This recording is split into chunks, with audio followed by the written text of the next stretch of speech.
बिस्मिल्लाहिर्रहमानिर्रहीम। कहानी घाट के मोहतरम अजीज़ दोस्तों, अस्सलामु अलैकुम। इमाम अबू हनीफा रहमतुल्लाह अलैह के वालिद साहिब का इंतकाल हो गया। 3 दिन ताज़ियत के लिए बैठे रहे। 3 दिन के बाद बाहर निकलकर चौक में आ गए। एक बंदा आपका हासिद था, सख्त मुखालिफ था और सारा इलाका जानता था कि आपका मुखालिफ है। जब आप बाहर निकले तो चौक में बहुत सारे लोग थे। वो भी सामने से आया, अस्सलामु अलैकुम के बाद कहने लगा, अबू हनीफा सुना है आपके वालिद इंतकाल कर गए हैं। फरमाया हाँ। कहने लगा, अपनी माँ का निकाह मेरे साथ कर दो। अल्लाह अकबर। ऐसा सख्त जुमला कि वो इंसान की नींद में सुराख कर देता है, इंसान सो नहीं पाता। आप रहमतुल्लाह अलैह खड़े रहे। कहने लगा, अम्मा का निकाह मेरे साथ कर दो।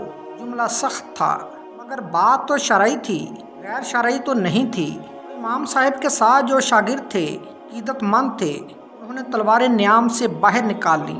आप रहमतुल्लाह अलैह ने फरमाया, चुप कर जाओ, हम कोई लावारिस तो नहीं हैं। हज़रत इमाम अबू हनीफा रहमतुल्लाह अलैह ने सारी हिम्मत समेटी। आँख में आंसू जो चमके तो उनको भी दामन में समेट लिया।